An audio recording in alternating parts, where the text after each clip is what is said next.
Marjorie Greene's rival reveals path to take her down. Shawn Harris, the 40-year military veteran who is hoping to unseat us.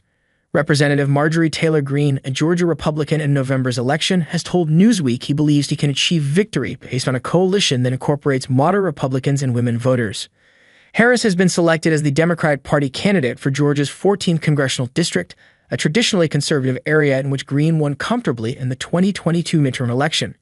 However, speaking to Newsweek, Harris argued that Greene's antics in Congress, which included an unsuccessful attempt to oust House Speaker Mike Johnson, a Louisiana Republican, earlier this year, are going down badly in her district and make a shock outcome in November possible. Since being elected in November 2020, Greene, who Harris termed my greatest asset in terms of raising donations, has established a reputation as one of presumptive Republican presidential candidate Donald Trump's most vocal supporters in Congress. She has referred to Trump supporters arrested over their involvement in the January 6, 2021 Capitol riot as political prisoners and suggested there should be a national divorce in America between Republican and Democratic-dominated states. Harris, who won a Democratic primary runoff for Georgia's 14th congressional district in June, told Newsweek in a phone interview earlier this week that Greene's behavior means the traditionally conservative seat could be in play come November. More and more Democrats, obviously, but specifically more and more Republicans are starting to say more openly that they are now tired of Marjorie Taylor Greene and are looking for something different. That is the way we're going to win, he said. But it's not just going to be Republicans, it's also going to be women because Marjorie Taylor Greene, she's in a fight with women and I believe women are going to come out in great numbers. Referring to moderate Republicans, Harris added, they may say as a Republican, I just can't vote for a Democrat. No problem, but guess what they're going to do? They're going to skip the line. They're not going to vote for me and they're not going to vote for Marjorie Taylor Greene, and that's when you're going to start seeing those numbers actually change over. Appealing to female voters, Harris emphasized his support for Roe v. Wade, which was overturned by the Supreme Court in June 2022 in its Dobbs v. Jackson Women's Health Organization decision, saying abortion is a decision to make between a woman and her doctor and her family.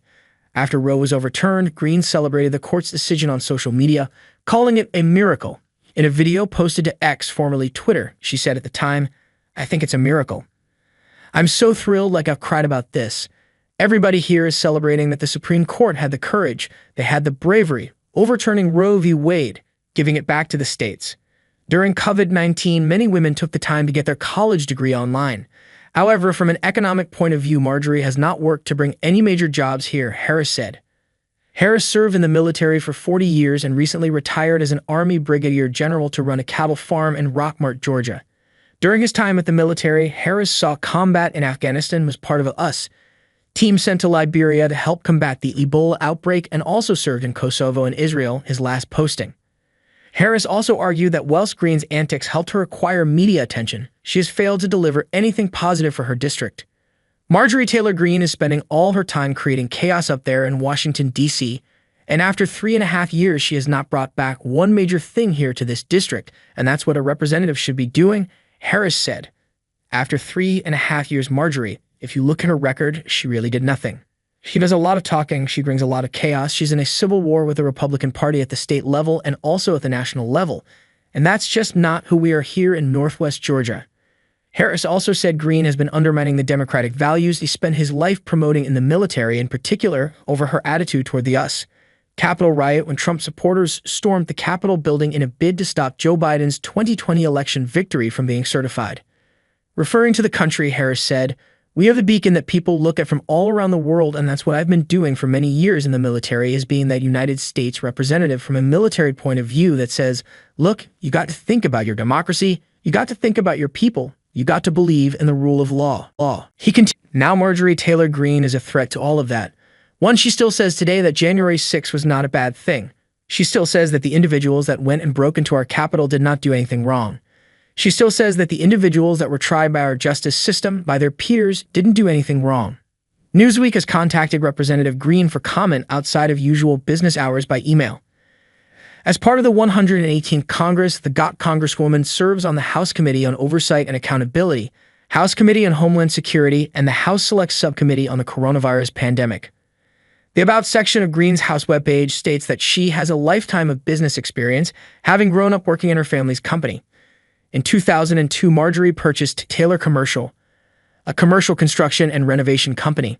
The company has since managed $250 million of construction projects. Marjorie successfully started, grew, and sold a thriving CrossFit gym here in Georgia, which has become one of the top CrossFit gyms in the country. Marjorie has a unique perspective on how to succeed from the ground up through true hard work and financial responsibility. They added, Marjorie has a strong Christian faith and believes we must continue to protect our great freedoms and work to keep America a great country for our generations to come. Meanwhile, a number of Democrats have called on Biden to drop out of the 2024 presidential race following his lackluster debate performance when he faced off against Trump last month. Biden appeared to lose his train of thought at several points during the debate, with a Biden aide previously telling Newsweek that the president was battling a cold. Biden has said he is not stepping aside and will continue to run for re-election. Harris, who met Biden when he visited Israel, stood by the president and said he is fit to serve a second term. I actually know Joe Biden. I know the president. The president had a bad night that night. Yes, he did, period.